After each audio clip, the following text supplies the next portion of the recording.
Jim Shelton, you're going to the ball game tonight. If you are, I'll see you at the game. Talk to you later. This Bye. is the 2026 South Semi-State played in Newcastle, Indiana preview show.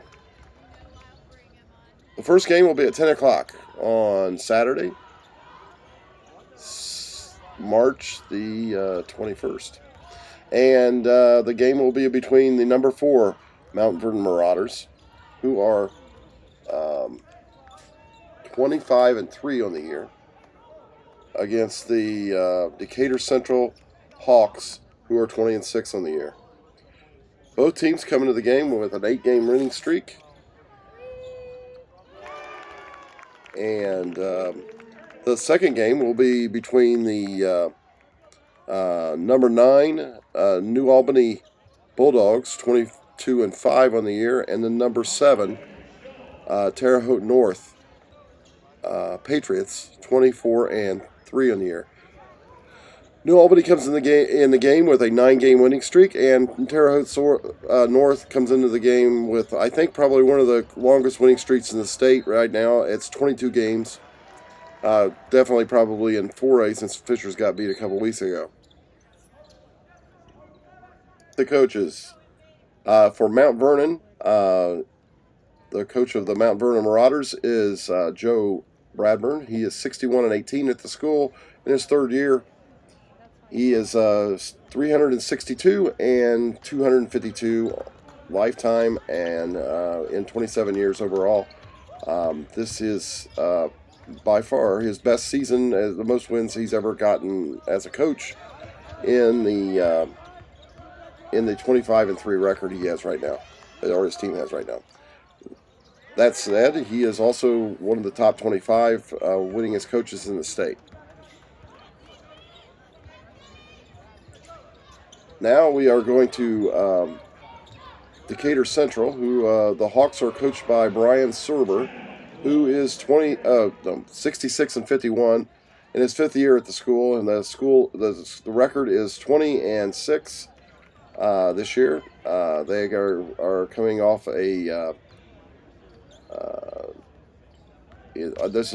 they've won 8 games in a row, coming into the semi-state. They have also played Terre Haute North, which was their last loss at Decatur Central, and they lost that game 61-79. So that might say something about the strength of schedule there. They probably have the weakest schedule of all the teams in the tournament at this semi-state site. They lost to Roncalli, and then they had in the middle of the year they had a 4-game losing streak to Pike, Center Grove, Greenwood, and Plainfield. I've seen Pike play last week. They were substantially better than Decatur Central. Center Grove was a kind of I saw them play Noblesville earlier in the year, and Noblesville beat them handily. I don't know what happened there, because that team shouldn't have lost that game. Greenwood, not too familiar with what they are, but they're also a 3A team, so usually most of the 4A teams that are any good will always beat 3A teams unless they're ranked, and Greenwood's not. Plainfield, I saw them play very early in the year. Wasn't real impressed with the Quakers. They killed them by 23 points.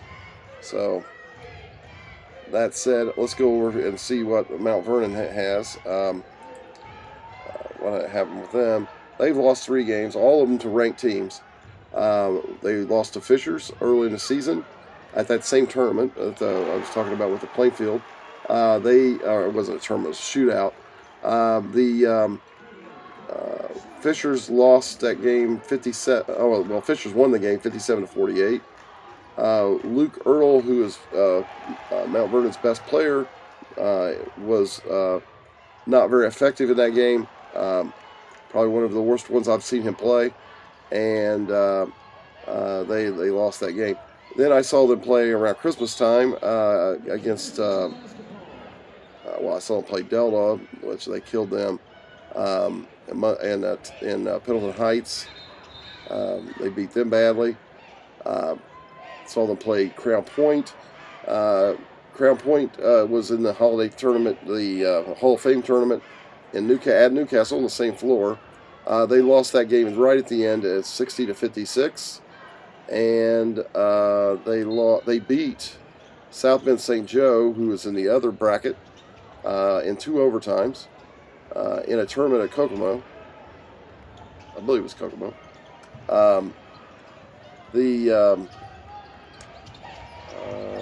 Then I saw them play against Newcastle. They beat them pretty handily. They played Marion. I saw them beat Marion. They beat them to death. And then towards the end of the year, I think I saw them play Yorktown, and they beat them pretty handily too. It was either Yorktown or Westfield. Then I've seen all their tournament games. And they've been pretty effective in the 3 tournament games that they played. They beat Muncie Central, Greenfield Central, and Pike, who was number 3 in the rankings.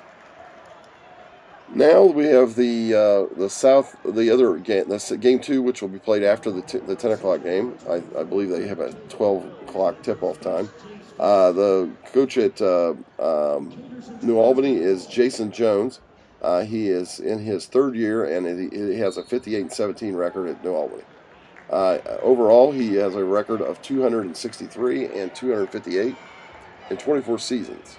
Move over to the Terre Haute North side of the ledger, and Todd Wolfel, I think it's Wolfel is how you pronounce it, in his 18th season at Terre Haute North, he is 278 and 176, and they're making a repeat performance at the semi-state in Newcastle.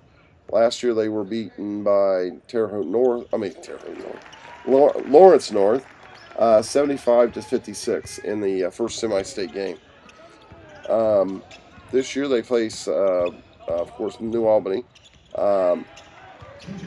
in this game. Let's go back to New Albany and see where they're strong and weak. They have played teams I've seen. Bloomington South, they beat them by 18. I'm sorry. And then Plainfield, they lost to the Plainfield by 10. And then they lost to Lawrence North, who I've seen play by 2. Let's keep going with that. Lawrence Central, they beat them by 3 points. That's who Decatur Central beat last week in the regional. Fishers, they lost to them by 21. Silver Creek, they lost to Silver Creek by 17. And let's keep going down. Anybody else? Indianapolis Cathedral, they beat them by 6. And they face Terre Haute North this week.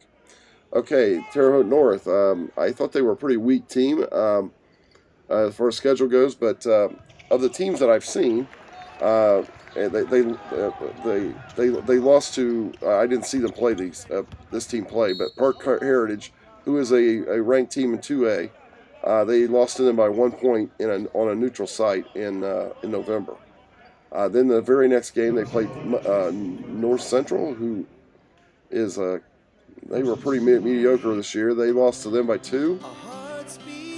Played Bloomington South at Bloomington South. They lost by 3 in overtime, and that was the last game they lost. And they have beaten the teams. They came back and beat Heritage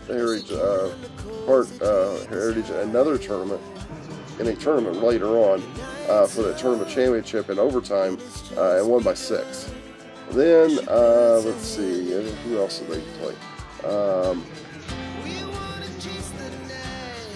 They played Decatur Central. They beat them by 18. That is also the last game that Decatur Central lost. And they beat Bloomington South again by 5 in the sectional the championship game in the sectional in Bloomington, I believe that was. Then last week they beat Columbus North to get here. So that's where they stand. I would say now it's time for the predictions. I'm going to go with Mount Vernon in the first game. They'll probably beat Decatur Central pretty handily if they play very well. And in the second game, that's probably going to be a pretty good matchup. I would say that judging from the schedule and the momentum side, I would take Terre North. But New Albany has a player that is a sophomore that is capable of producing a very good game. He is I think their tallest player actually. And the first time I saw him play, he was incredible. He played Columbus North last year as a freshman. I saw him play there at Columbus North, and came in there and they beat the snot out of Columbus North that day. After that, it seemed like this guy kind of was a lot weaker. The second time I saw him this year, right at the beginning of the season, he was not nearly as effective as I saw him in that Columbus game. So I would say he's capable of, if he shows up, he's going to present a really hard time for Terre Haute North. If he doesn't, then Terre Haute North will win the game. I'm going to go with Terre Haute North to win this game. And the nightcap will be between Mount Vernon and Terre Haute North. And I do believe that Mount Vernon will prevail in that game. They are probably the strongest team in this tournament that's left. I have not seen Terre Haute North play this year, but I did see them play last year. And they had a pretty weak bench last season. And Lawrence North pretty much got them into that bench, and that was it. So unless they've improved that, and I would assume they have, they're probably not going to be very effective against Mount Vernon. Mount Vernon plays a much stronger schedule than them and than anybody in this tournament. I would say that, especially with the losses that Terre Haute North has had, with Bloomington South and North Central, I was not impressed with either one of those teams, and I can't imagine them beating a team that's state ranked. So that's why I'm going to go with Mount Vernon in the final game to go to the state finals. And I will also have a preview of the North semi-state and maybe some of the 3A and 2A semi-states that I've seen enough teams play. See you in the next video.